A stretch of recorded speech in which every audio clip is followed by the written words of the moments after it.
एक नेटवर्क की बात कर रहे थे हम, जिसमें हमने कहा कि एक कनेक्शन भेजा गया और कनेक्शन में एक छोटा सा डेटा भेजा गया, डेटा जो बीच में करप्ट हो गया, जिसमें हम बात करते हैं लॉगिन की।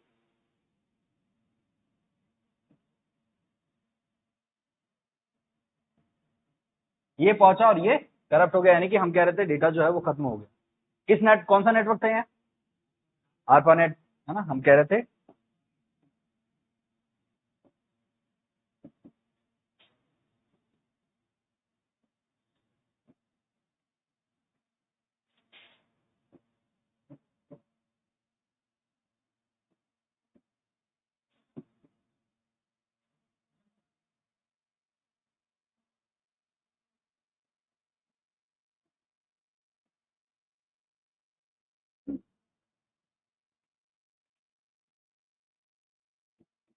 चलिए आज इसके बारे में कुछ तथ्यात्मक रूप से पढ़ लेते हैं।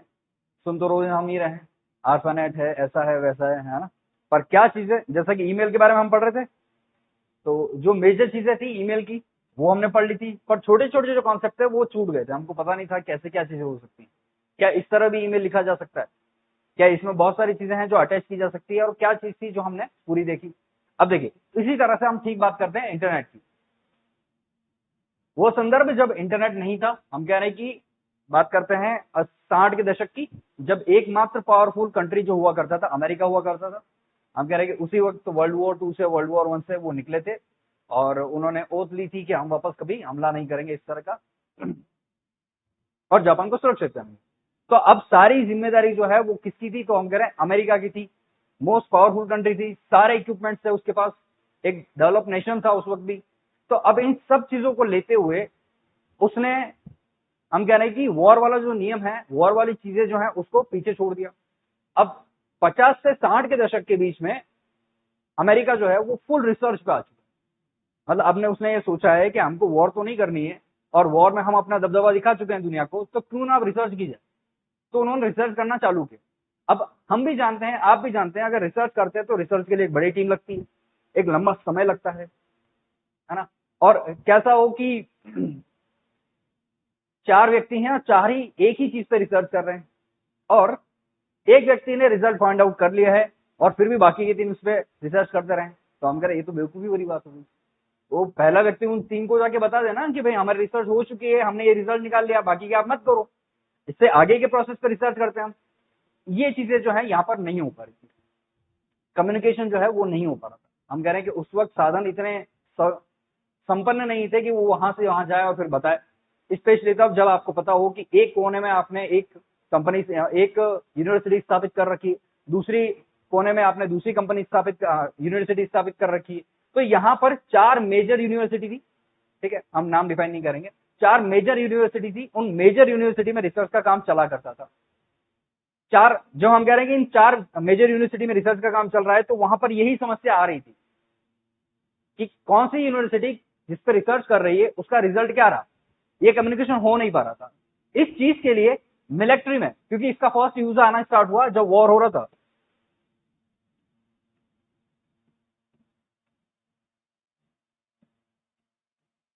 जब वर्ल्ड वॉर चल रहा था। हम कह रहे हैं कि आरपानेट तब की देन है जब जर्मन और अमेरिकन के बीच में झगड़ा चल रहा था, है ना। इधर जर्मनी पे, इटली और जर्मनी के कुछ लोग जो हैं वो हमारी तरफ चढ़ाई कर रहे थे, सॉरी अमेरिका की तरफ चढ़ाई कर रहे थे, उसके ऊपर हमला करने को तैयार थे, और इधर खुद अमेरिका जापान पे तैयार था। इन सब चीज को लेते हुए, थोड़ी सी हिस्ट्री के बारे में हम जानेंगे, इन सब चीजों को लेते हुए हम कह रहे हैं कि उस वक्त कम्युनिकेशन के लिए आपने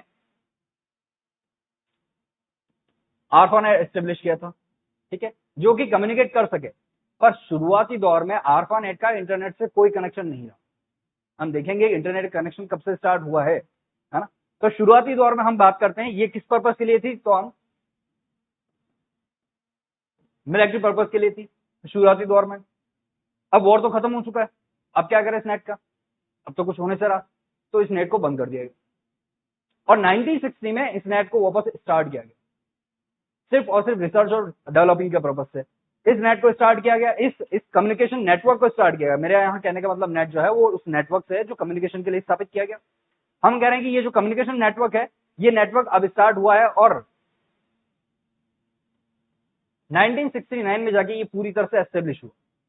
जब पता चल गया कि हाँ यूनिवर्सिटी के बीच में कम्युनिकेशन के लिए बहुत कैपेटेबल चीज है, कब क्या हम कह रहे हैं कि बहुत कारगर साबित हो गई ये चीजें, तब जाके इस चीज को पूरा एडॉप्ट किया गया। और अब ये जो चीजें एडॉप्ट कर ली गई है, हम कह रहे हैं कि यहाँ पर 4 यूनिवर्सिटी जो है इनके बीच में जब ये चीजें एडॉप्ट कर ली गई हैं, हम कह रहे हैं कम्युनिकेशन हो सकता है। अब कम्युनिकेशन के मीडियम खुल चुके हैं, तो क्यों ना इस नेट को पूरी तरह से डेवलप किया जाए। अभी तक आपके पास कम्युनिकेशन करने के लिए सेम डिवाइसेस होनी चाहिए थी। आज आपको भी पता है, मुझे भी पता है, अगर ये डिवाइस मेरी है और इसमें वो सारे कॉन्फ़िगरेशन नहीं है जो आने वाली डिवाइस से मिलेंगे मुझे, तो इससे कोई फर्क पड़ेगा क्या? हम कह रहे कोई फर्क नहीं पड़ रहा। आप कंप्यूटर से मोबाइल पे भेजो ना, जो भी भेजना आप भेज सकते हो, कोई डिवाइस दिक्कत नहीं है। पर हम यहाँ कह रहे हैं कि यहाँ पर ये जो नेटवर्क्स में ये डिवाइसेस हैं ये सेम होनी चाहिए। It means same company, same configuration, same capacity, same capability, सब कुछ इसकी सेम होनी चाहिए। अब ये तो संभव नहीं, सारी चीजें सेम रखेंगे तो हम कह रहे हैं कि चीजें हमेशा सारी चीजें सेम मिले, जरूरी तो नहीं। और अगर सेम रहती तो हम जो आज का कॉन्सेप्ट है जिसमें हम मैक एड्रेस काम करवाते हैं, आईपी एड्रेस काम करवाते हैं, क्या वो पॉसिबल हो सकती? हम कह रहे हैं कि सोचिए, एक मिनट के लिए सोच के देखिए, दुनिया भर में एक ही डिवाइस है, एक ही डिवाइस है दुनिया भर, और एक ही मैक है, तो क्या पॉसिबल है क्या? हम कह रहे हैं ये पॉसिबल नहीं। इसीलिए यहां पर एक कॉन्सेप्ट आता है और कहा जाता है दो लोगों को ये जिम्मेदारी सौंपी जाती है। आप लोगों के क्वेश्चंस में भी आया हुआ ये नाम, है ना, बॉब खान और विंडकार्ड, जिसे हम कहते हैं कि इंटरनेट के जनक हैं। विंडकार्ड और बॉब खान, बॉब खान शायद नहीं आया होगा आपके नाम में। हम कह रहे हैं इन लोगों को ये जिम्मेदारी की कि आप दो डिफरेंट लोकेशन पे दो डिफरेंट डिवाइसेस के साथ नेटवर्क कनेक्ट करवाएं। क्योंकि अब तक तो हमने देख लिया इंफॉर्मेशन तो जा सकती है, जब हमने ये देखा था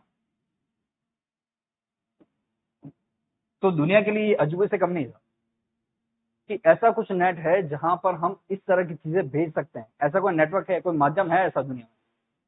तो जब दुनिया में ऐसा कोई माध्यम है तो क्यों ना इस माध्यम को पूरा डेवलप किया जाए, जो इन सारी चीजों को प्रोसेस कर सके। इस चीज के लिए आपके विंडकार्ड और बॉब खान को तैयार किया गया, यानी कि उन्होंने इस जिम्मेदारी ली। ये कौन थे? ये प्रोफेसर थे, वैज्ञानिक थे और यूनिवर्सिटी के प्रोफेसर थे, जो टेक में अपनी जानकारी अच्छी खासी रखा करते थे उस समय। क्योंकि उस समय क्या चलता था? रेडियो। उस समय क्या चलता था? हम कह रहे हैं फ्रीक्वेंसी, ये उन्हीं पे काम कर रहे थे। जब यहां पर भी फर्स्ट लॉगिन जो भेजा गया कम्युनिकेशन में, वही फ्रीक्वेंसी में ही भेजा गया, तो उनको ये तो समझ में आ गया कि फ्रीक्वेंसी में डेटा जा तो सकता है, पॉसिबिलिटी क्या क्या है ये देखना है, पर डेटा जा सकता है। हम बात कर रहे हैं सेम नेटवर्क की, सेम नेटवर्क में तो हमने डेटा भेज दिया, क्यों ना डिफरेंट नेटवर्क पे डेटा भेजे? तो डिफरेंट नेटवर्क पे डेटा भेजने के लिए आपके इन लोगों को तैयार किया गया।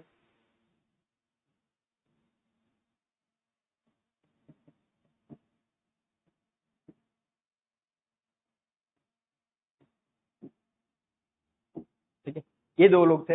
हिस्ट्री में जब आपसे पूछा जाता है कि इनमें से कौन है जो आपके इंटरनेट के जनक कहलाते हैं, तो आपको ज्यादातर ऊपर वाला ही नाम देखने को मिलता है। ज्यादातर, मोस्ट प्रोबेबली आपको यही नाम देखने को मिलता है। ठीक है, बॉब खान बहुत कम आता है, क्योंकि बॉब खान कौन थे? इनके असिस्टेंट थे। ठीक है, अब इनके बारे में हम एक बात कह रहे हैं कि इन्होंने ये चीजें प्रतिपादित करना चालू कर दी थी, स्टार्ट भी कर दी थी, सब कुछ ठीक चल रहा था, कोई इशू नहीं था। पर हम कह रहे हैं कि अभी तक इनके पास रिसोर्सेज उतने बेहतर नहीं साबित हो पा रहे हैं जो इस नेटवर्क को और अच्छी कनेक्टिविटी दे सके, इस नेटवर्क को और अच्छा और बेहतर बना सके। क्योंकि देखो, हम जानते हैं कि नेटवर्क में जो आज डेटा भेजा जा रहा है वो अथा है, जिसकी कोई कैपेसिटी नहीं, किसी की कोई कैपेसिटी नहीं, बहुत कुछ भेजा जा रहा है। पर शुरुआती दौर में ये पॉसिबल नहीं था। शुरुआती दौर में 0 और 1 फॉर्म में चला जाए, ये भी बहुत बड़ी बात थी। क्योंकि जब ये चीजें हुई ना, देखो आज बोलने बड़ा अजीब लगता है, पर शुरुआती दौर में जब ये हुआ था ना, तो लोग पागल हो गए, है ना। यूनिवर्सिटी में प्रोफेसर खुशी के मारे समा नहीं रहता, उनका ये लगा था कि क्या हो गया, हमने क्या कर दिया। स्पेशली आप सोचो, आज भी अगर आपके सामने कोई ऐसी टेक्नोलॉजी आ जाए जो खड़े खड़े आदमी को गायब कर दे, तो आपके हिसाब से क्या हो, दिमाग खराब हो जाएगा, ये क्या होगा एकदम अचानक। वैसी कुछ चीज इनके लिए रही। शुरुआती दौर में हर चीज का जब उद्भव होता है तो वो हमें बहुत हैरान कर देता है, वैसे कुछ हैरानी वाली बात यहाँ रही।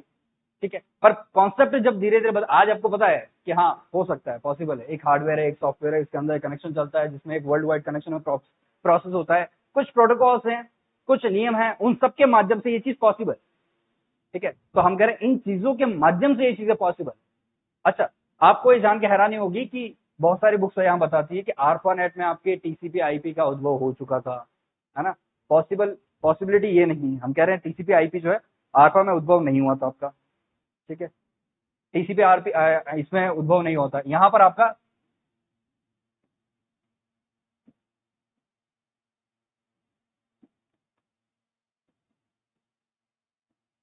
नेटवर्क कंट्रोल प्रोटोकॉल चल रहा था, टीसीपी आईपी अभी तक नहीं आया है। मैं बताऊंगा टीसीपी आईपी कब आएगा। आरफा में शुरुआती दौर के अंदर आपका एनसीपी चला करता, और एनसीपी इसी मूल सिद्धांत पे काम करता था कि एक नेटवर्क में जो दूसरे नेटवर्क तक जा रहा है, इनकी जो दो डिवाइसेस है वो सेम होनी चाहिए। ये प्रोटोकॉल यही डिफाइन करता था। अच्छा, उसके अंदर क्या डिफाइन कर रहा है कि वो जो सेम नेटवर्क है, इससे हमको कोई वरीड नहीं है, सेम नेटवर्क यानी कि हम सेफ है। अब इसके अंदर जो डेटा जा रहा है ना, उस डेटा को कंट्रोल करते हुए, देखो नाम से ही डिफाइन है, नेटवर्क कंट्रोल प्रोटोकॉल। ऐसा प्रोटोकॉल जो डेटा नेटवर्क जो है उसमें जो डेटा जा रहा है उसको कंट्रोल करे। यहां पर मेजर चैलेंज यही था, क्योंकि फ्रीक्वेंसी को कंट्रोल करना और उस माध्यम से जो कि हम रेगुलर यूज कर रहे हैं, है ना, आप जो रेगुलर यूज कर रहे हो उस माध्यम से फ्रीक्वेंसी को कंट्रोल करते हुए डेटा भेजना और आगे जाके वो डेटा इनक्रिप्ट होकर आपके हाथ में, तो वहां पर आपके किसी भी तरह का टीसीपी आईपी का कॉन्सेप्ट था ही नहीं। शुरुआती दौर में आप देखेंगे, आईपी तो बाद में आया, उससे पहले टीसीपी चला करता, और टीसीपी भी इसीलिए चला करता था क्योंकि हम कह रहे हैं बहुत छोटा नेटवर्क था, बहुत छोटा नेटवर्क। आज भी आप देखो, हमने पढ़ा भी है, अगर हमको इंटरनेट यूज नहीं करना है और लैन में ही कम्युनिकेशन करना है तो ओएसआई की किस लेयर तक आके आप कम्युनिकेशन कर लोगे। अगर आप इंटरनेट नहीं यूज करना चाहते हो,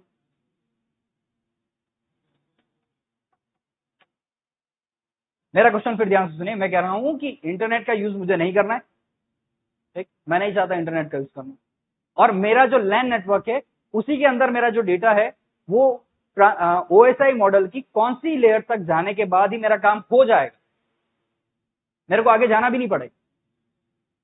नेटवर्क में आप कह रहे हैं, आप नेटवर्क बता रहे हैं, ठीक है, हाँ मैडम।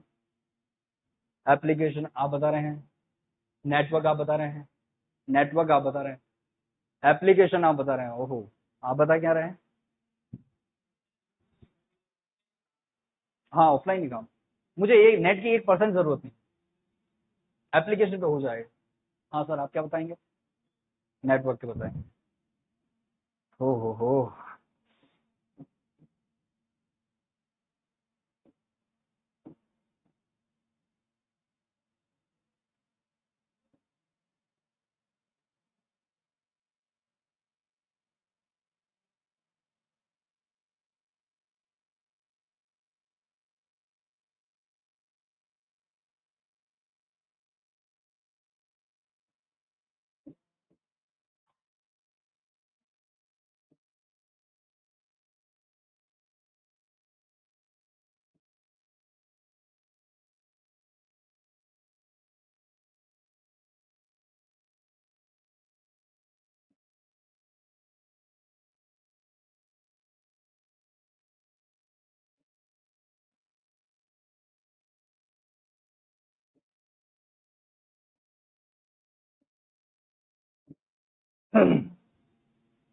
सबसे पहले मुझे आप ये बताओ, आपके कंप्यूटर के अंदर डेटा या फिर जो आपके पास कोई भी नेटवर्क में से डेटा आएगा वो कहां से होगा, सबसे पहले कहां है, फिजिकल में आएगा, ठीक है, यहां से एंटर होता है।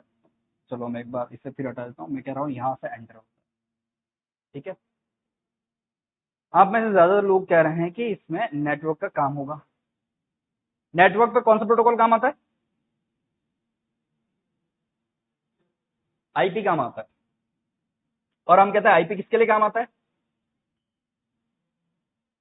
तो ये तो आप इंटरनेट की सर्विस यूज कर रहे हो, मैंने तो साफ ही तौर पे कहा था कि इंटरनेट तो यूज करना ही नहीं। अरे प्रभु,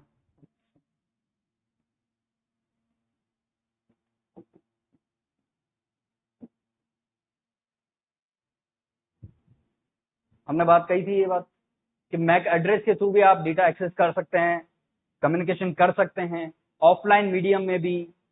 ऑफलाइन मीडियम में आपको सिर्फ डेटा लिंक फिजिकल से लेके डेटा लिंक ले रहा है, आपको यहीं पे काम हो जाएगा, आपको आगे जाने की जरूरत भी नहीं है।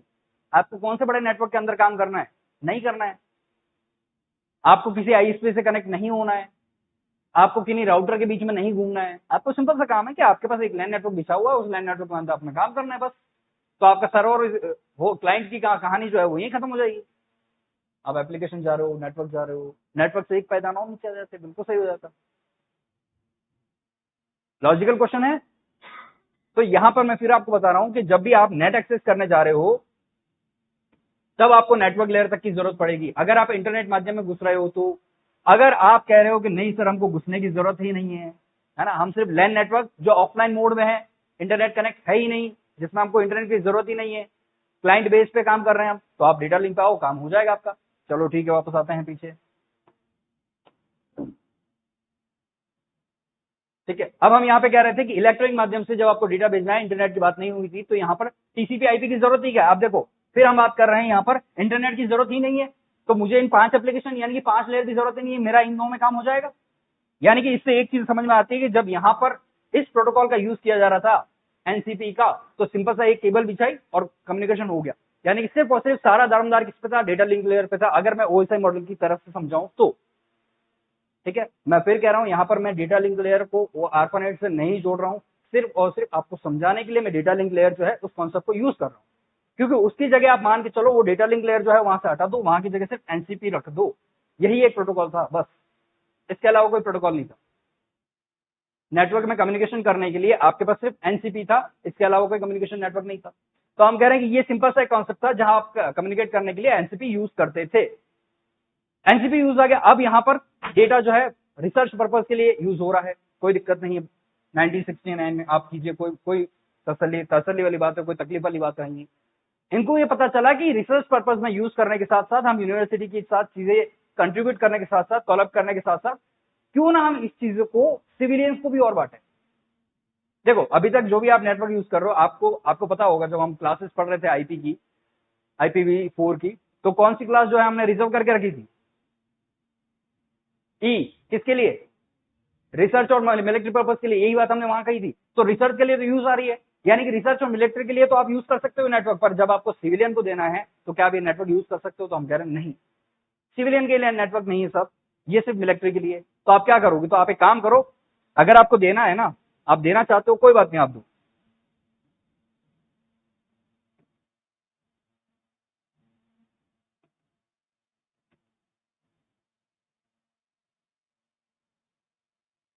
आपको देना है तो आप दो, पर इसको 2 भागों में विभाजित कर दो, एक ARPANET बना दो, ठीक है, एक पब्लिक नेट बना दो।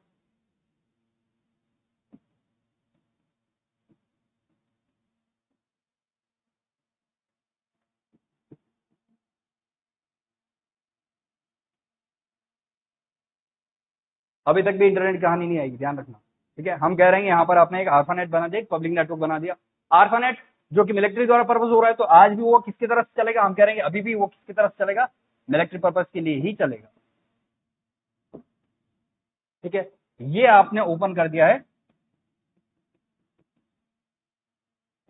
सिविलियंस के लिए। ठीक है, हम कह रहे हैं ये आपने किसके लिए ओपन कर दिया, सिविलियंस के लिए, पब्लिक के लिए, है ना। अच्छा, सिविलियंस इट मीन यहाँ पर वो पूरे गवर्नमेंट सेक्टर्स आ जाते हैं। ठीक है, जहां पर आप एडमिनिस्ट्रेटर चला रहे हो, देश की अर्थव्यवस्था चला रहे हो, देश का साम्राज्य चला रहे हो, हम कह रहे हैं वहां पर ये चीज यूज होना स्टार्ट हो गई है। अब ये कहां यूज हो रही थी, तो हम कह रहे हैं मिनिस्ट्री में यूज आ रही थी, पब्लिक नेटवर्क में यूज आ रही थी। पब्लिक नेटवर्क इट मीन हम जहां बात करते हैं बड़ी बड़ी कंपनियां, जैसे कि आपकी IBM है ना, आपकी वहां पर उस टाइम एक मेरिट करके कंपनी होती थी, जैसे कि अभी तो मेरिट करके नहीं है, और एक वर्जियन करके एक कंपनी हुआ करती थी। हम आगे बात करेंगे ये कंपनी तीनों कहां कॉलअप करती है, यानी कि तीनों कहां यूज आएंगी। पर आप समझते चलिए कि IBM जैसी कंपनी को इन्होंने नेट देना स्टार्ट कर दिया, इन्होंने कहा ठीक है आप इसको यूज करो, क्योंकि हम भी जानते हैं कभी भी रिसर्च करने के लिए किसी भी देश का पैसा बड़ा अच्छी तादाद में लगता है, बड़ी अच्छी तादाद में। तो आपको जब पता है कि आप इस चीज पे काम करोगे तो आपके रिजल्ट लिमिटेड निकलेंगे, तो आप क्या करोगे, उस चीज को बांट दोगे।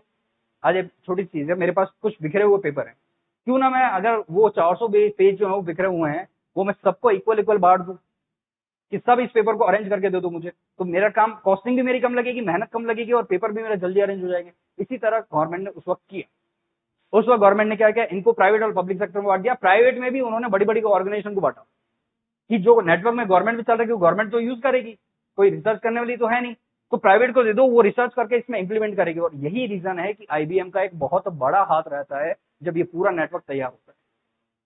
बहुत बड़ा नेटवर्क है। ठीक है, तो हम कह रहे हैं इन चीजों को यहाँ पर आईबीएम के द्वारा बहुत अच्छे लेवल पर प्रतिस्थापित किया गया। ठीक है, आगे हम देखेंगे कैसे टिम बर्नर्स ली जो है वो आते हैं 1990 के दशक में, 1990 के दशक में, और ये जो आर्पानेट है वो आगे जाके बंद हो जाएगा।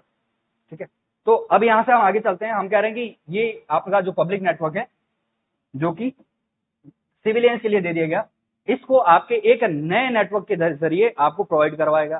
ठीक है, हम कह रहे हैं कि यहाँ पर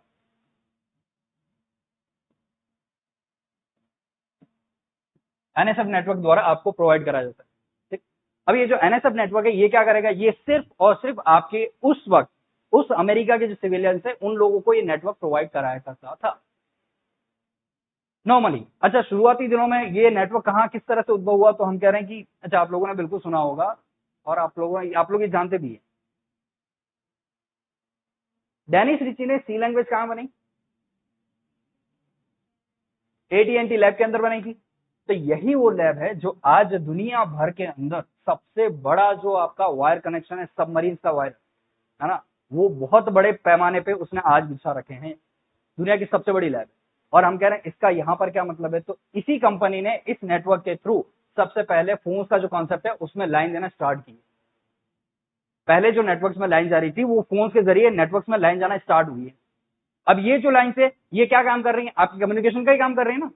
हम कह रहे हैं इन कम्युनिकेशन वे से ही आपकी इन चीजों का उद्भव हुआ है। और आगे आपने यानी कि पहले आपने ये भी पढ़ा है कि एक मॉडर्न नाम की डिवाइस आती थी जो आपके इस टेलीफोन वायर से ही चल रही थी, मॉडर्न नाम की डिवाइस थी, मॉडर्न नाम की डिवाइस थी ना जिसमें टेलीफोन का वायर यूज करते थे। क्या करती है मॉडर्न,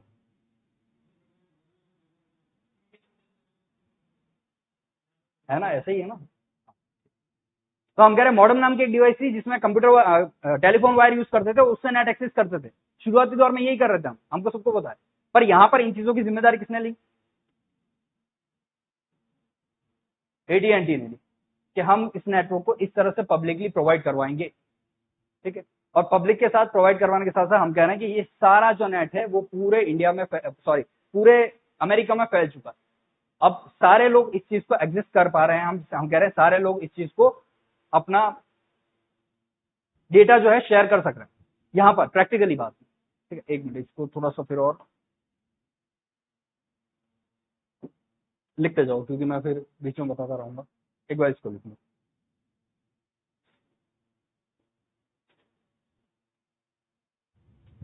और अगर ये लिख लिया तो आगे करूं,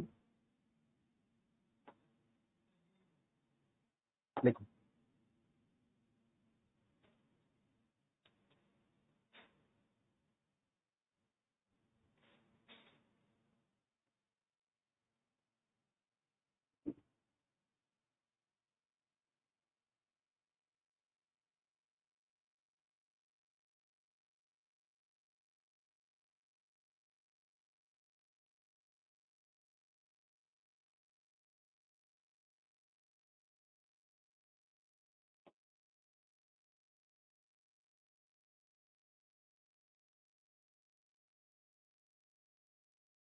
इसको क्या लिखोगे,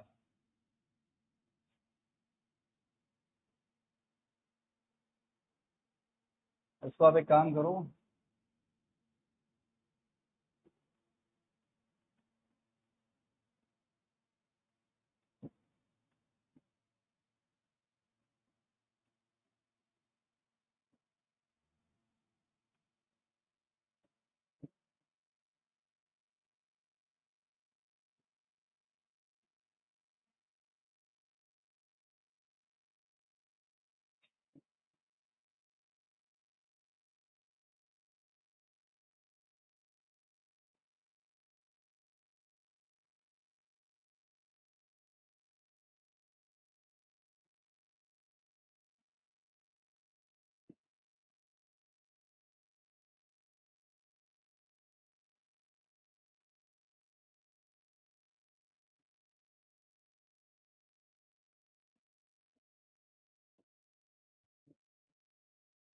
लिखते रहो, अपने साथ साथ ही लिखते रहो।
आगे जाके यही एनसीपी जो है वो टीसीपी आईपी में कन्वर्ट होता है।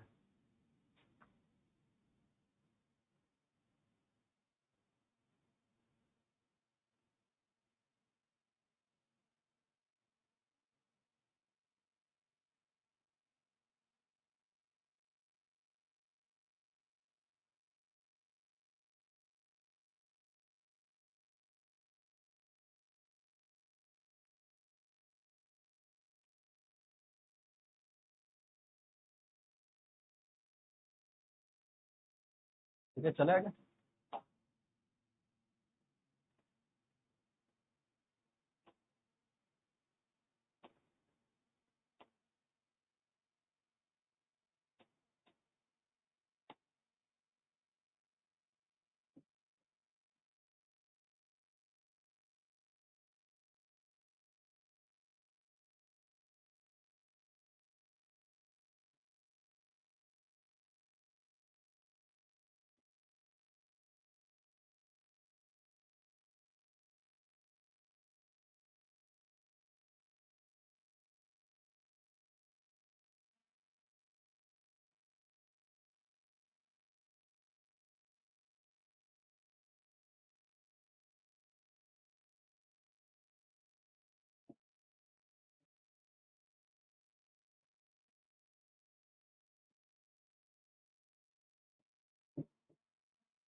ये आपकी कौन है? जैसे आप मान के चलो ये जियो कंपनी है, ठीक है, और ये जो प्रोवाइड कराएगा वो आईएसपी है, ठीक है। इट मीन्स हम कह रहे हैं कि यहाँ पर नेशनल साइंस फाउंडेशन जो था वो उसने ये जिम्मेदारी ली कि चलो पूरे अमेरिका में केबल बिछाने और पूरे अमेरिका में लोगों तक नेटवर्क पहुंचाने की जिम्मेदारी मेरी, ठीक है। मेरे अंडर में एक कंपनी है, यानी कि मेरे अंडर में एक नेटवर्क है, वो नेटवर्क ये नेटवर्क है जो काम करेगा, और इनके काम करने के दरमियान मैं सारे अमेरिका में नेटवर्क पहुंचाऊंगा। और ये बात किस समय की, तो हम कह रहे हैं ये बात है आपकी 1972, ठीक है। यहाँ पर 1972 में इस चीज का उद्भव होता है और इस सभी में आपको नेटवर्क प्रोवाइड होता है, जबकि ये काम कब हो चुका था, हम कह रहे हैं ये 1972 के फर्स्ट में ही हो चुका था, ठीक है। लास्ट में आ जाते यहाँ पर इन चीजों के साथ फॉलो अप कर दिया गया।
इस नेटवर्क को फ्री कर दिया गया 1994 में।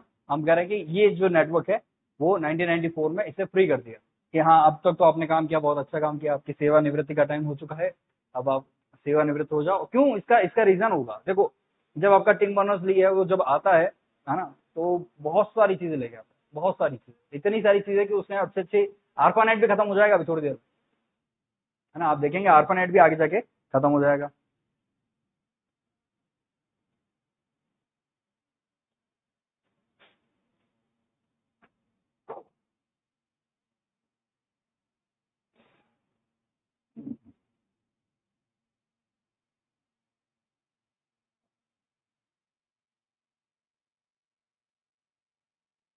चला गया।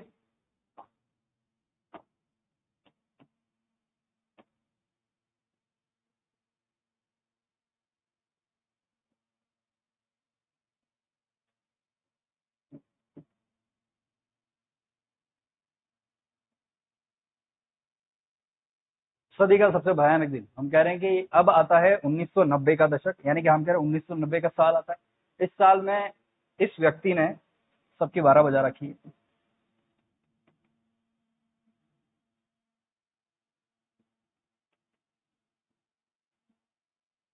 ये इतना दुष्ट व्यक्ति है, ये आपका डब्ल्यू ले आया, ये आपका HTML ले आया, ये आदमी जाके आपका HTTP लेके आ गया, है ना। तो इसने कहा अच्छा एक और चीज लेके आ गया, यही व्यक्ति आगे जाता है और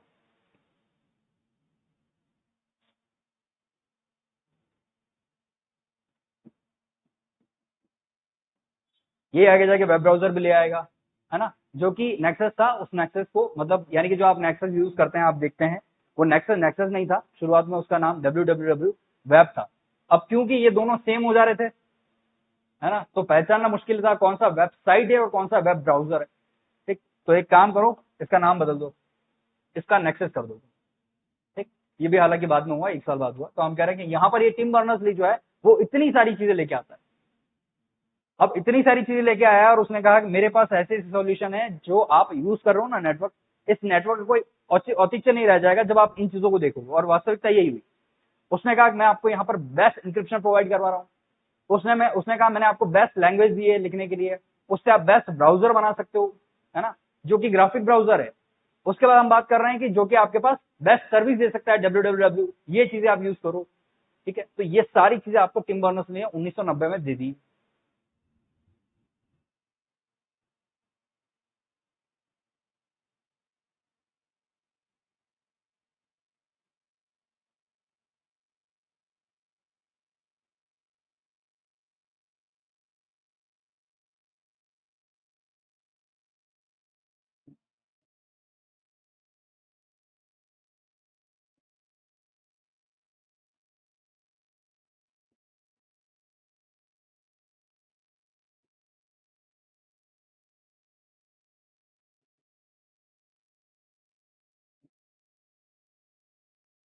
अब ये 3 कंपनी आती है, नहीं लिखा, और बात आती है 1991 की। इसका कॉन्सेप्ट सभी को समझ में आता है, पूरा वर्ल्ड इस पे इंप्लीमेंट करना चाहता है, पर इस सारी चीजों की जिम्मेदारी कौन ले? जो बिछी हुई लाइनें हैं, जो सब कुछ सेटअप तैयार है, उस सेटअप को हटा के इस सेटअप को एस्टेब्लिश कौन करेगा? इतना पैसा कौन इन्वेस्ट करेगा कि पूरे वर्ल्ड के अंदर आप वो प्रॉपर लाइन बिछा सको? छोड़ो पूरे वर्ल्ड को, आप यूएसए की बात करो, पूरे यूएसए के अंदर प्रॉपर लाइन बिछा सको, क्योंकि ये जो कनेक्शन है ना, ये कनेक्शन स्ट्रॉन्ग कनेक्शन है। तो जहां आपको एक वायर से पहले काम चल जाता था, जो कि बहुत पतली वायर हुआ करती थी कुछ इस प्रकार की, तो हम कह रहे हैं कि अब इस प्रकार की वायर नहीं चाहिए। अब आपको चाहिए कि अच्छी तरह की वायर, और एक नहीं 3-3 वायर चाहिए। इसकी जिम्मेदारी कौन लेगा? तो कंपनी सामने आती है आईबीएम, मेरिट और वेरिजॉन। तो वेरिजॉन जो है ये स्पेशली इसलिए भी फेमस हुई क्योंकि इसी वक्त यहां पर इसका राइजिंग अप हो रहा था और आईबीएम अपने आप को एस्टेब्लिश कर चुकी थी। आईबीएम को और सेकंड नाम क्या है? आईबीएम को और किस नाम से भी जाना जाता है? आपके एग्जाम में पूछा जाता है।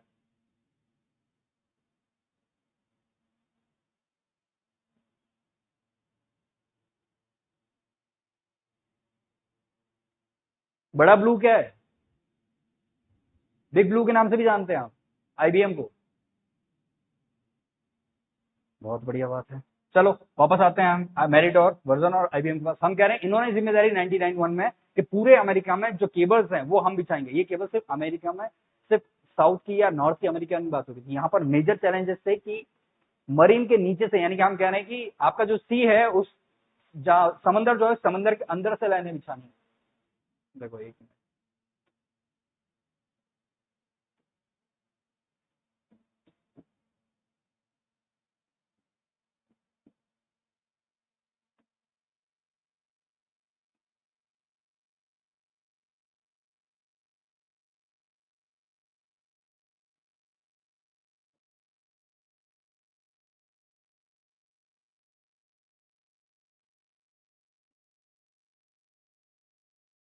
ये आपकी पूरी दुनिया जो केबलों से भरी हुई है, ये सारे वो समंदर है। जैसे कि हम बात करते हैं यहाँ पर कनाडा, यूएसए, इसके बीच में इतना सारा केबल कनेक्शन, यहाँ पर केबल कनेक्शन, ठीक। और ये सारी चीजें क्या है, सिर्फ समंदर। ये देखिए नॉर्थ पैसिफिक ओशन, इस समंदर के अंदर केबल बिछी हुई, सारी की सारी केबल्स। अब इस केबल्स को बिछाने की जिम्मेदारी कौन लेगा? ये तो आज बहुत बड़ा नेटवर्क देख रहा है, उस वक्त तो हम कह रहे हैं कि सिर्फ यहां से यहां तक का नेटवर्क था। इवन हाँ यही मान के चलिए, बस ये यहां तक का नेटवर्क था, इस नेटवर्क में आपको खेलना है। और ये सारी नेटवर्क लाइन बिछानी है आपको, जो आपके इस एरिया से कनेक्ट करते हुए इस पूरे एरिया को कनेक्ट करेगी। तो इस नेटवर्क की जिम्मेदारी आपके आईबीएम ने लिए, मेरिट ने लिया और वर्जन ने लिया, है ना। तो वर्जन कहता है कि ठीक है हम बना लेंगे इनके साथ कॉलेक्ट करके। अब इन सब में अगर देखते हैं ना हम, इंडिया कहाँ है, इंडिया भी देखें जरा। तो हम कह रहे हैं इंडिया कहाँ है, तो आते हैं हम इंडिया के अंदर।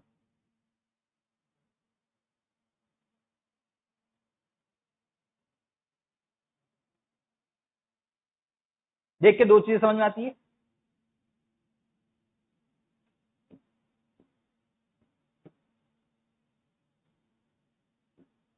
पहली मुंबई और दूसरा कोलकाता, ठीक है। तो हम कह रहे हैं कि विशाखापट्टनम है, कोलकाता ने विशाखापट्टनम, ठीक है। तो हम कह रहे हैं यहाँ पर दो चीजें देख के समझ में आती है कि दो मेजर पॉइंट्स है।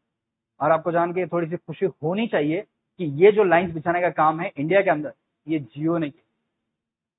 जियो की केबलिंग जो है वो पूरे नॉर्थ को, इंडिया को ही नहीं जोड़ रही, ये आपके आगे जाने के बाद इस नेटवर्क के अंदर अपने नेटवर्क छोड़ रही है। और हम कह रहे हैं कि हम अब साउथ अफ्रीका तक पहुंच चुके हैं। बहुत बड़ी जिम्मेदारी। हम कह रहे हैं कि ये देखो, आज एक चीज बताओ, आज किसी भी नेटवर्क का प्राइवेट ऑनर्स रह गया है क्या? जियो जैसी कई कंपनी यहाँ पर लाइन बिछा रही। तो हम कह रहे हैं कि आने वाले फ्यूचर में आप ये मान के चलो कि डेटा पर भी किसी का अधिकार नहीं। जैसे आज फेसबुक लेके बैठा है, गूगल लेके बैठा है ना कि डेटा पर हमारा अधिकार है, वो ऑनरशिप खत्म कर दी जाएगी बहुत जल्दी, क्योंकि आप डेटा पर किसी का अधिकार नहीं रह जाएगा। जब केबल्स बिछ जाएंगे और आप किसी एक को अधिकार दे देंगे तो क्या है, केबल मेरी, डेटा मेरा, मैं तो नहीं देता, जाओ क्या करना। तो हम कह रहे हैं कि ये जो ऑनरशिप है ये हटा दी जाएगी, क्योंकि ऑनरशिप से आज ज्यादातर आपके करप्शन या क्राइम किस चीज से हो रहे हैं, आपके डेटा से। वेपन्स वाला खेल तो खत्म हो गया। हम कह रहे हैं अब मारने वाली तो बात रही नहीं, मार के तो देख लिया बहुत सारा। रूस ने मारा है अभी बहुत सारा। किसको मारा है, कौन सी कंट्री? यूक्रेन को मारा है। अरे करंट अफेयर में अभी भी भूलो मत है, हाँ? तो उससे कुछ हुआ नहीं। पर हम कह रहे हैं कि चाइना ने कितना बड़ा गेम खेला जब उसने छोटा सा वायरस छोड़ दिया पूरी दुनिया के अंदर, और पूरी दुनिया लगभग 1-1.5 महीने तक बंद रही, शायद उससे भी ज्यादा बंद रही। हाँ, तो अब यहाँ पर इन तरह के वॉर चल रहे हैं, और इनमें हमारे लिए अच्छी बात यह है कि ये जो केबल्स है ये जियो बिछा रहा है। अब यहाँ के आपको ये तो समझ में आ गया होगा कि हम जब केबल्स की बात कर रहे हैं तो किस केबल्स की बात कर रहे हैं। ये सारी केबल्स जो कि आपके इन ओशन के अंदर रखी गई, ठीक है। इवन कहते हैं कि यहाँ पर ये बहुत छोटा सा एरिया पर इस चीज को भी नहीं छोड़ा गया, पर्शियन गल्फ जो है इसे भी नहीं छोड़ा। तो अब यहाँ पर ये पूरी दुनिया जो है इसी केबल्स के थ्रू चल रही है। और हमको पता है कि हम जो नेटवर्क यूज कर रहे हैं वो तो वाईफाई है सर। अरे वाईफाई नहीं है, वो इसी के थ्रू है ना। इसी के थ्रू आपके आईएसपी को प्रोवाइड की जा रही है, आपके आईएसपी अपने राउटर से आपको प्रोवाइड कर रहे हैं। नेटवर्क कहीं पर भी आपका डायरेक्ट कनेक्टेड नहीं है आज तक। फ्यूचर में इसकी संभावना है, 100% इसकी संभावना है।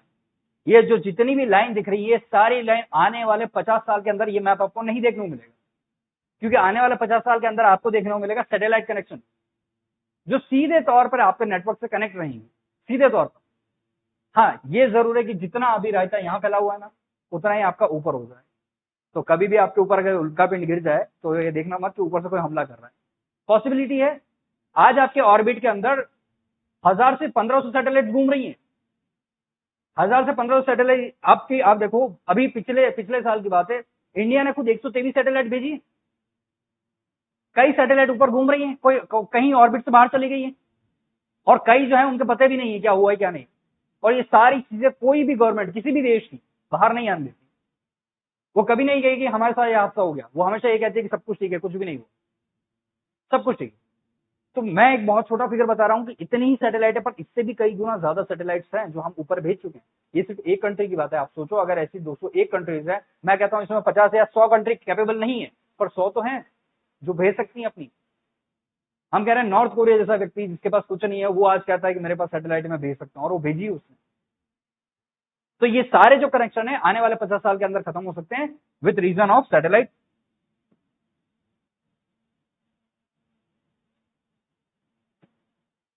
ये आपके रे पास करेंगे उस टावर पे जो आज आप यूज कर रहे हो, उस टावर से आप जो आज ले रहे हो वैसे के वैसे कनेक्शन बना हुआ आएगा।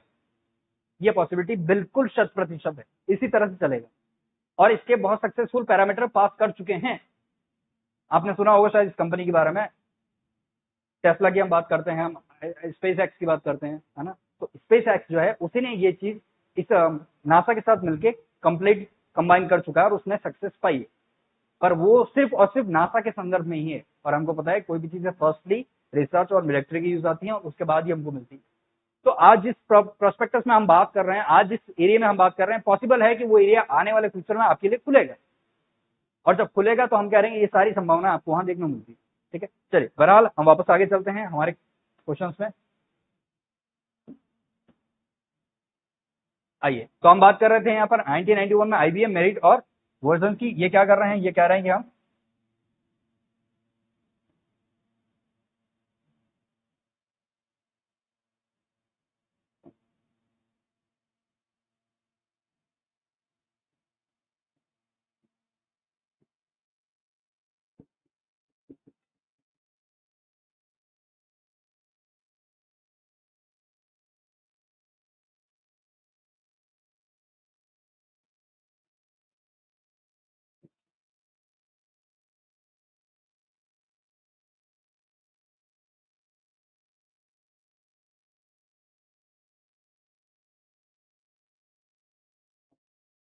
ये इन्हीं की कंट्री की बात करते हैं ना, ये हम यूएसए की बात कर रहे हैं कि ये उसी की कंट्री में बिछाने का एक जिम्मेदारी लेते हैं कि हम हमारी कंट्री में पूरी जाल बिछा देंगे।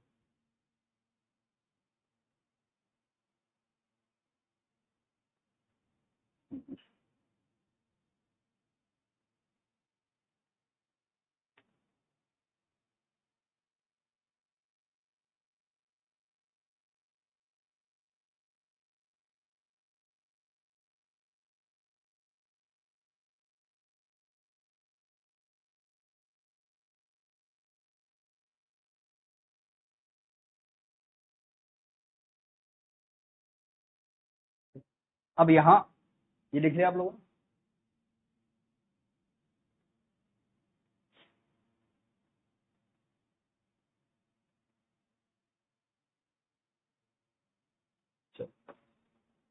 ठीक है सर, ये सब तो चलता रहेगा, हमारे लिए क्या उपयोगी है थोड़ा सा इसके बारे में बात कर लेते हैं।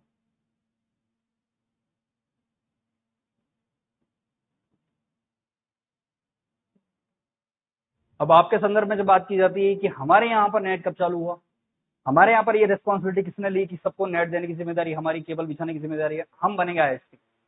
ठीक है, तो जब यहाँ बात आती है तो हम कह रहे हैं कि सबसे पहले तो आप इस बात को जानिए,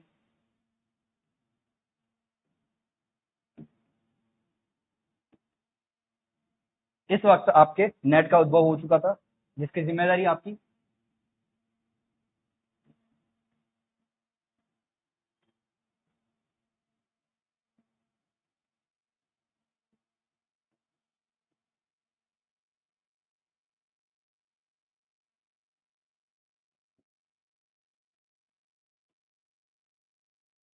इसकी जिम्मेदारी किसने ली, विदेश संचार निगम ने इसकी जिम्मेदारी ली है। ठीक है, तो हम कह रहे हैं इसी कंडीशन पर आपका 15 अगस्त 1995 को आपका नेटवर्क जो है वो स्टार्ट हो चुका है। ठीक है, यह इस समय किसकी सरकार थी, कुछ आइडिया आपको? 1995 में कौन सरकार इलेक्ट कर रही थी यहाँ पर? ये कॉन्सेप्ट किसका था? कि हमारे यहाँ पर नेट का जो है उद्भव हो हमारे यहाँ पर। इससे पहले हम शायद आगे आ चुके हैं इंडिया में, इससे पहले हम नेट चला रहे थे, या फिर हम कह रहे हैं कि नेट नहीं, सॉरी, इससे पहले हम कंप्यूटर बना चुके थे, सुपर कंप्यूटर बना चुके थे ना। फर्स्ट इंडिया का सक्सेसफुल सुपर कंप्यूटर कौन सा था? परम, परम 8000। तो हम कह रहे हैं कि ये 1991 में हम इसकी संभावना दे चुके थे, जब हम कह रहे हैं, अच्छा उससे पहले 89 की समथिंग की बात है, हम संभावना दे चुके थे। हम कह रहे थे कि हाँ हमारे पास इसकी टेक्नोलॉजी है, पर इस टेक्नोलॉजी को आगे बढ़ाएगा कौन, किसे बढ़ेगी? उसके लिए कुछ तो चाहिए, आपको नेटवर्क चाहिए, क्योंकि आप अपने आप को कनेक्ट कर रहे हो, तो अपने आप को कनेक्ट करने के लिए आपको उन लोगों से भी कनेक्ट करना पड़ेगा जो आपको इसकी उचित जानकारी दे सके। इसके लिए हम कह रहे थे कि हमको इस टाइम पे नेटवर्क की बहुत ज्यादा जरूरत थी, पर हमको ये नहीं मिल पा। ये 1992 में ही फिक्स हो गया था कि इंडिया को नेट मिल जाएगा, ये डेट यहाँ पर आती ही नहीं, शायद ये 1992 में मिल जाए, पर ये व्यक्ति कोई तैयार नहीं हो रहा था इस चीज को हम ऑक्यूपाई करें। हाँ वाजपेयी नहीं थे, वाजपेयी 2000 में आया, 94 में तो सरकार शायद गिर चुकी थी वापस। मेरे ख्याल से यहाँ पर आपने सुना है, इवन आपने वो भी देखी होगी मूवी, मतलब एक शायद वेब सीरीज है स्कैम 1992, उसमें एक नाम आता है, नहीं हर्षद मेहता ने, प्रेसिडेंट का नाम आता है। हर्षद मेहता याद है, प्रेसिडेंट याद नहीं है, क्या नाम आता है? मैं खुद वो नाम स्किप कर रहा हूँ, इसलिए मैं आप लोगों से पूछ रहा हूँ वो नाम क्या आता है। स्कैम 1992 करके एक वेब सीरीज है, उस वेब सीरीज में हम कह रहे हैं कि बहुत चीजों को खुलासा होता है, हम उस चीज पे नहीं आएंगे, हम कह रहे हैं कि उसके अंदर एक नाम है, मैं उससे रिकॉल, मैं मुझे याद आते मैं आपको बताऊंगा, एक बड़ा अटपटा सा नाम है और कुछ साउथ से मैच करता है, ऐसा कुछ नाम है, नरसिम्हा राव, है ना। तो हम कह रहे हैं कि नरसिम्हा राव जो है उस वक्त तत्कालीन प्रधानमंत्री हुआ करते थे, उन पे चार्जेस लगे, एलिगेशन के बाद वापस हटे, और उस वक्त की ये सरकार थी। ये कॉन्सेप्ट जो था, हम कह रहे हैं कि ये कॉन्सेप्ट किसने दिया, इस चीज की नींव किसने रखी, तो 1991 में राजीव गांधी थे, हालांकि वो उस वक्त मर गए, तो उसके बाद हम कह रहे हैं मतलब शहीद हो गए, तो जो भी रहा, हम कह रहे हैं कि वो उस टाइम उनकी जो कॉन्सेप्ट थी, वो चाहते थे कि यहाँ पर ये चीजें इंप्लीमेंट करे। उस व्यक्ति ने ये कह सकता है, मुझे नहीं पता कि पॉलिटिक्स क्या कहती है, पॉलिटिशियन क्या कहते हैं, इस चीज से मैं थोड़ा सा दूर हूं, मैं बस ये कह सकता हूँ 1991 में उस व्यक्ति ने इस चीज का बहुत लंबा समय से, मैं कह सकता हूँ बहुत दूर दृष्टिकोण से एक चीज देखी कि आने वाला फ्यूचर जो है वो टेक में बहुत अच्छा है, क्योंकि उस वक्त तक हमारे इन्फोसिस के कौन है फाउंडर, नारायण मूर्ति। उस वक्त तक नारायण मूर्ति एनआरआई हो चुके थे इंडिया के, यानी कि वो बाहर जाके सेटल थे, अच्छी खासी कंपनी चल रही थी, और इन्फोसिस बहुत अच्छे वेल एस्टेब्लिश कंडीशन पे आ चुका था। वो चाहते थे कि वहां से इन्फोसिस वापस इंडिया में मूव ऑन कर जाए, बैंगलोर सेटल हो जाए, ठीक है, पर ऐसा हो ना सका। हम कह रहे हैं कि 1991 में उस चीज को ऑक्यूपाई करते हैं, वो सोचते हैं कि ऐसी क्या अवधारणा होनी चाहिए, और उन्हीं की सरकार में हम कह रहे हैं आगे बढ़कर बीएसएनएल ने जिम्मेदारी, जबकि ये पहले जिम्मेदारी बीएसएनएल के पास जाने वाली थी, पर इसके पास इतना स्पेक्ट्रम नहीं थे कि ये चीजों को अच्छे से कंटेन कर सके, है ना। तो हमने कहा कि आगे जाके बीएसएनएल ने इसकी जिम्मेदारी ली, और बीएसएनएल आपको सभी तरह से नेटवर्क प्रोवाइड करवाता था। ये आपकी कहानी थी इंटरनेट की अभी तक। ये इंटरनेट में ये सारी चीजें जो आपको बताई गई है, एग्जाम प्रोस्पेक्टस से थोड़ी थोड़ी पूछी जाती है, ईयर्स ज्यादा नहीं पूछे जाते, पर आल्फानेट के बारे में 100% पूछा जाता है। इसके बाद इंडिया में आए तो आपको ये डेट्स और ये फॉर्म, ये दोनों जरूर पूछी जाती है।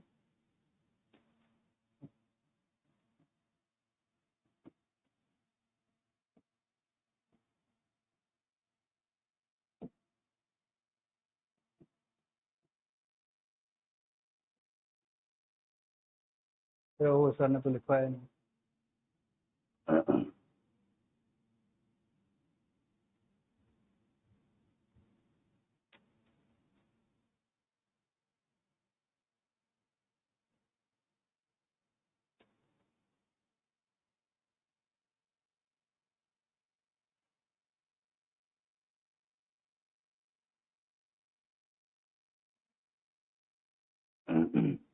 अब यहीं से कहानी थोड़ी सी आगे और बढ़ती है।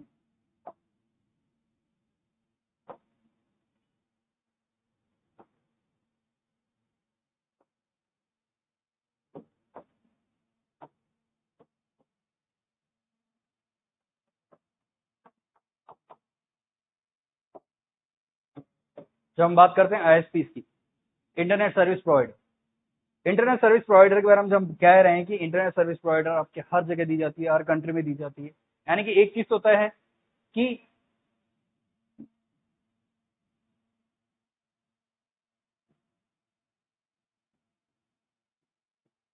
इसका मुख्य कोई एक सर्वर तो होगा जहां से ये सारी चीजें ओरिजिन हो रही है, फिर सबको बांटी जा रही है एज ए कंट्री ऑनर, है ना, कंट्री के हिसाब से, फिर कंट्री से स्टेट के रूप में बांटी जा रही है, स्टेट से आपकी डिस्ट्रिक्ट में प्राइवेट जो आपकी यानी कि लोकल आईएसपीज है उनको दी जा रही है चीजें। ये वैसे ही जैसे कि कल हमने रूप देखा था डोमिन का।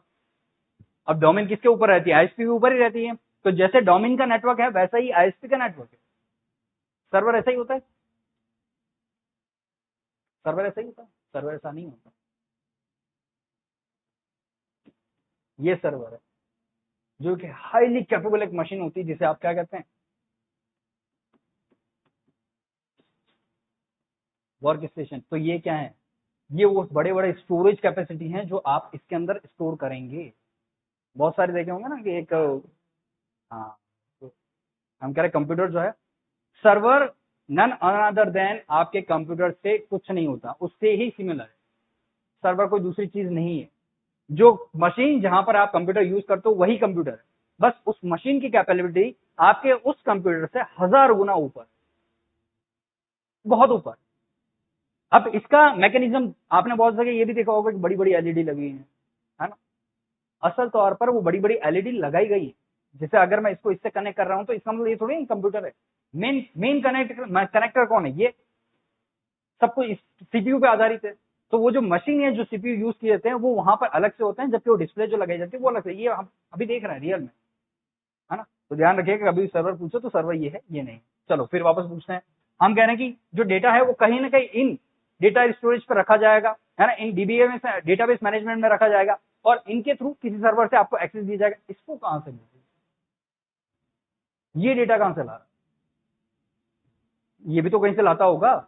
हम कह रहे हैं इसके पास नेटवर्क कहां से आ रहा है? बंद थोड़ी रहा है नेटवर्क, ये तो फ्रिक्वेंसी है। और इस फ्रिक्वेंसी के थ्रू आप कह रहे हो कि नेटवर्क जो है एक माध्यम से दूसरे माध्यम में डेटा ट्रैवल कर रहा है। तो ये कहां से आ रहा है? हम कह रहे हैं यहां पर ये फ्रिक्वेंसी मेडअप की जाती है। बड़े बड़े प्लांटेशन जो है, अच्छा इसका पूरा एक ही चैम्बर है कैलिफोर्निया में, सिर्फ इसका एक ही चैम्बर। चैम्बर इट मीन एक ही फैक्ट्री है और इसके अलावा कहीं इस चीज की कोई कॉन्सेप्ट है ही नहीं। आज भी लोगों को नहीं पता कि ये चीजें कैसे बन रही है, नेटवर्क कैसे फ्लो हो रहा है। आईएसपी जा तो रही है पर नेटवर्क चीज क्या है? इंटरनेट है क्या? इंटरनेट भी तो कुछ चीज है जिसमें नेटवर्क में फ्लो कर रहा है। वो जा कैसे रहा है? उसके प्रोटोकॉल से यहाँ तक सब ठीक है, समझ में आ रहा है। पर अगर एक मैग्नेटिक फील्ड है तो मैग्नेटिक फील्ड वायर के बीच में से कैसे ट्रांसपोर्ट कर रहा है? इतने छोटे वायर में से इतना बड़ा फ्लक्चुएशन कैसे जा सकता है? हम लाइट की थ्योरी पढ़ते हैं कि लाइट की स्पीड से, उसमें लाइट वायर है, ऑप्टिकल फाइबर, उसमें स्पीड चला जाता है। उस चीजों को कंट्रोल कहां कौन कर रहा है? कहीं ना कोई एक मेन मैकेनिज्म तो होगा। इसका कहीं किसी को कुछ पता नहीं। बस हम कह रहे हैं कि वहां से आपका डेटा फ्लो किया जाता है और फ्लो करने के बाद एंटायर वर्ल्ड में उस डेटा को घुमाया जाता है, सबके अपने अपने कैपेसिटी बिल पे। और इसमें अगर कोई नई चीज एंटर हो रही है तो वो अपने आप को आईना से रजिस्टर्ड करवाएगा। सबसे पहले तो आईना से रजिस्टर्ड करवाओ, नेटवर्क के अंदर एंटर करो, अपना एक आईएसपी में एंटर हो। जैसे आप आईएसपी में एंटर होता है इट मीन आप ट्रैक हो चुके हो। आईपी मिलेगा, आईपी मिलेगा जिसे आप ट्रैक कर सकते हो, तो आप ट्रैक हो चुके हो। अब यहां पर थोड़ा सा सिस्टम से हटके, थोड़ा सा बाहर आके आपको पता है हमने एक अलग तरह के वेब की और बात की थी, है ना। उस वेब में हाँ, अलग तरह के वेब की बात की थी जिसमें हमने कहा था कि इस वेब में आप किस चीज से, किसी भी चीज से, सिर्फ आप यहां से जाते हो तब आपका आईपी ट्रैक किया जाता है कि यहां पर आपको एक आईपी दिया गया था। इसके अंदर एंटर होने के बाद आपका आईपी मिलता ही नहीं। आप ट्रैवल किए जा रहे हो, किए जा रहे हो, किए जा रहे हो, उसके अंदर आईपी नहीं मिलता। तो यहां पर आईपी जो नहीं मिल रहा है, क्यों नहीं मिल रहा है? क्योंकि आपकी, आप मान के चलोगे ये आपका कोई डेटा है। इस डेटा के ऊपर अगर मैं कह दूं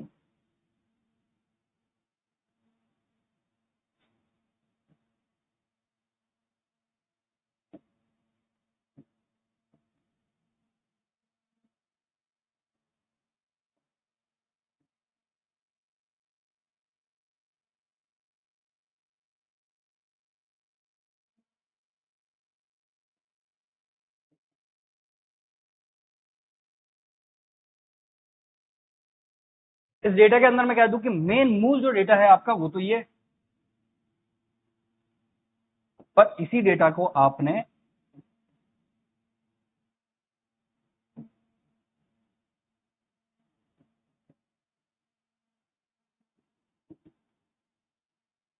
3 लेयर इंक्रिप्शन से बांध रखा है हर डेटा, जो भी डेटा आपका ट्रैवल कर रहा है। जबकि हम नॉर्मली 3 लेयर जो डेटा इंक्रिप्शन यूज करते हैं वो ओनली सर्वर साइड पे यूज होता है, सिर्फ सर्वर साइड पे। आप जो डेटा ट्रैवल करवाते हो 3 लेयर इंक्रिप्शन नहीं होता, सिंगल लेयर इंक्रिप्शन होता है। और सिंगल लेयर में हम कह रहे हैं डेटा हम ट्रैवल कर लेते हैं, इसलिए यही रीजन है कि आपका जो हैकर है ना वो बीच में से उड़ा लेता है आपके डेटा। पर यहां पर हम कह रहे हैं कि हर डेटा जो है वो 3 लेयर में एग्जिस्ट करता है। और ये क्यों बताया जा रहा है सर 3 लेयर में एग्जिस्ट करता है? यही रीजन है कि आईपी भी ट्रैक नहीं होता है। आपसे अगर पूछ ले कोई भी जनरल कॉमन व्यक्ति भी अगर आपसे पूछे आईपी में ट्रैक क्यों नहीं होता, एक स्पेशल साइट पे जाने के बाद आईपी वहां ट्रैक क्यों नहीं होता, वहां पर 3 लेयर इंक्रिप्शन होता है। 3 लेयर इंक्रिप्शन तोड़ने में बहुत समय लगता है, जब तक आप उसे तोड़ेंगे तब तक आपके पास दूसरा नेटवर्क में डेटा आ जाए। और यहां पर डेटा की कोई ऑथेंटिसिटी नहीं है कि ये डेटा यहीं से आया और यहीं जाएगा। ये वैसा ही चीज है जैसे रैंडमली लोग आपके पास आते हैं और चले जाते हैं, आपको पता भी नहीं है कौन है। ठीक वैसे ही वहां रैंडमली आईपी आएगा और चला जाएगा, आपको पता भी नहीं चलेगा कौन आईपी था, क्योंकि आप उसे ट्रेस तो कर ही नहीं सकते। ठीक है, तो अगर आईपी के बारे में कहा जाए क्यों ट्रेस नहीं हो सकता, तो आपको समझना है इस कारण से ट्रेस नहीं हो सकता। और सभी जगह एंटायर जगह जहां डेटा ट्रेस नहीं हो सकता वहां आईपी के ऊपर लेयर्स है। और ये ज्यादातर आपको लेयर्स के नाम से भी सुनने को मिल जाता है। इंक्रिप्शन कोई नहीं कहता, हम आपने सुना होगा शायद ना भी सुना हो, जो भी रहा हो, हम कह रहे हैं कि डायरेक्ट आपसे कहा जाता है इसमें 3 लेयर चल रही है, इसमें 2 लेयर चल रही है, इसमें 1 लेयर चल रही है। इट मीन्स वहां इंक्रिप्शन की बात कर रहा है जिसके द्वारा वहां पर वो डेटा जो हुआ इंक्रिप्टेड किया गया है। ठीक है, तो यहां पर आपको समझना है कि कौन आईएनएस रजिस्टर करो, आईएसपी पे आओ, आईएसपी पे आने के बाद आईपी मिलेगा, उस आईपी के थ्रू आप नेटवर्क में फ्लो।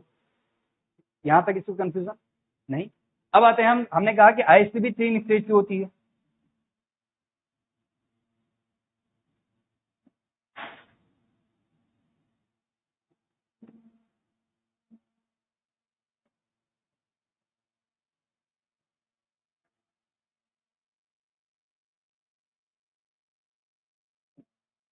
ठीक है, ये 3 लेवल तो खुद, इसके नीचे ये खुद मैनेज करता है। ठीक है, यानी कि इसके नीचे जो आता है आपका,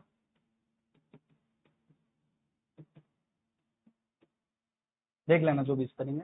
मैं कह रहा हूँ इसके नीचे जो मैनेज करने वाला व्यक्ति है वो खुद स्टेट करेगा, इसलिए हम इसको कैटेगरी में नहीं रखते। ठीक है, अब यहां से चीजें यहां आ रही है और यहां आ रही है। ठीक, यहां से चीजें यहां आ रही ये तो हमको पता है, हमने अभी भी देखा है मैप के थ्रू। हम कह रहे हैं कि ये तो सर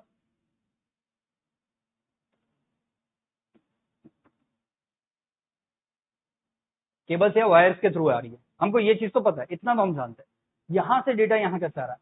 एंटायर इंडिया में, एंटायर कंट्री में जो डेटा घूमता है वो 2 कनेक्शन से आपको प्रोवाइड किया जाता है, आप भी देख रहे हो।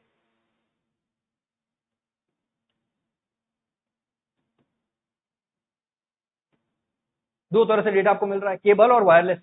अब केबल में जो डेटा मिल रहा है वो आईएसपी टू आईएसपीआर, और ये आईएसपी टू आपका आईएसपी जो आ रहा है, जैसे मान लीजिए अभी हमने देखा कि हमारे पास 2 लोकेशन थी,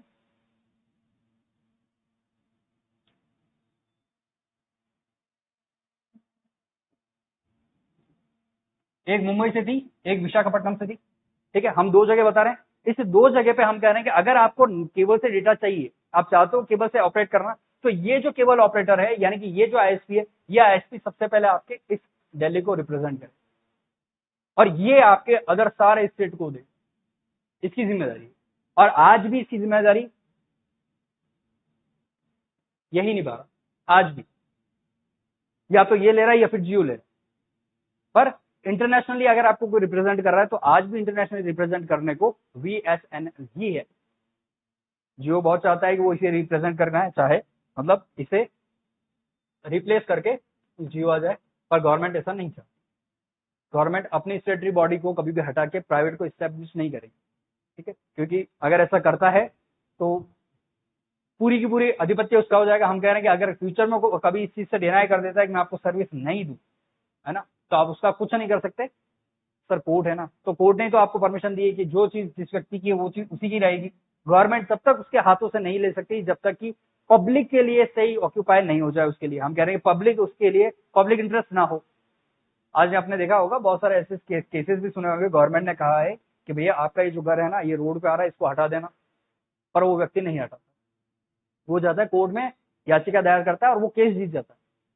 तो कहीं ना कहीं हम कह रहे हैं कि गवर्नमेंट जो है उस चीज को सपोर्ट करती है, आप नागरिकों को परेशान नहीं करो। तो ये भी तो एक व्यक्ति नागरिक ही है। ठीक है, बहरहाल इन सब चीजों से बाहर आते हुए हम कह रहे हैं कि अभी भी कंपनी इसे रिप्लेस करना नहीं चाहती। ठीक, तो यानी कि आज भी कौन देख रहा है, बीएसएनएल देख रहा है। ये तो हुई आपके केबल की बात कि सर ये तो केबल की बात होगी। वायरलेस की जहां तक बात है, ये भी इस केबल के थ्रू ही आता है। बस फर्क इतना सा है कि ये जो केबल है सिर्फ और सिर्फ डिस्ट्रिक्ट में आपके एक सेंट्रल लोकेशन पे आएगी और वहां से router to router, connection to connection, या फिर आप कह सकते हैं टावर टू टावर आपको सर्विस प्रोवाइड की जाएगी। ठीक है, जो आपके पास सर्विस है वो, अच्छा ये देखो ना, आज आपके पास जो केबल नेटवर्क आ रही है, टीवी की बात कर रहा हूँ, टीवी केबल नेटवर्क आ रही है, वो दो तरह की है। एक तो आपने केबल नेटवर्क ले रखी है जो ना जाने कहां कहां से होते हुए आपके घर तक आ रही है, एक आपने घर पे ही डिश लगा रखी है, लगा रखी है ना घर पे डिश। तो हम कह रहे हैं कि आप उस डिश जो घर पे लगा रखी है उसको मान के चलो वो सिर्फ आपका किस तरह कनेक्शन है, वायरलेस कनेक्शन है, जिसके लिए आपने बाहर से कोई नेटवर्क इनहेरिट नहीं किया। आपने खुद का एक नेटवर्क बनाया, खुद में केबल बिछाई और उसे आप डायरेक्ट टेलीकास्ट से कनेक्ट है, आपने खुद ही उस चीज को यूज कर लिया। पर वहां पर भी यूज करने के लिए कोई एक अलग मीडिएटर तो होगा जहां से फ्रीक्वेंसी उसे पकड़ रही होगी और वो फ्रीक्वेंसी कैच करके आपको यूज करवा रहा होगा। ठीक इसी तरह केबल में आप केबल से एक राउटर कनेक्ट करते हैं जिसकी फ्रीक्वेंसी के थ्रू आप डेटा एक्सेस करते हैं। इतनी सी बात है और ये बात आप जानते हैं। ठीक है, बस यही तो बात है और क्या। ठीक है, तो हम कह रहे हैं यहाँ पर दो नेटवर्क में, यानी कि लोकल में, यहाँ नेशनल पे जब आते हैं तो आपके पास इस स्टेट पे आने के बाद दो तरह के हो जाते हैं, केबल और वायरलेस। वायरलेस जो आप यूज करना चाहिए, ध्यान रखिएगा, नेशनल पे आप डायरेक्ट वायरलेस नहीं यूज कर सकते, डायरेक्ट यूज नहीं कर पाएंगे। You have to purchase first cable, direct wireless नहीं जाएगा। अगर आप देखेंगे कहीं किसी अदर स्टेट में जाके, वहां पर भी आपको वाईफाई चलाने को मिल जाएगा, है ना, पर वो वाईफाई किसी न किसी केबल से कनेक्ट होगा। तो डायरेक्ट आप वायर के थ्रू, मतलब वायरलेस नहीं जा सकते, आपको पहले केबल के थ्रू जाना पड़ेगा, उसके बाद वायरलेस जाना पड़ेगा। ठीक है, इसमें किस तरह का कंफ्यूजन है? चलो ठीक है, ठीक, तो आज आपकी क्लास यहीं तक, इसके बारे में कल लिखेंगे, तो इसमें थोड़ा सा पोर्शन और बाकी।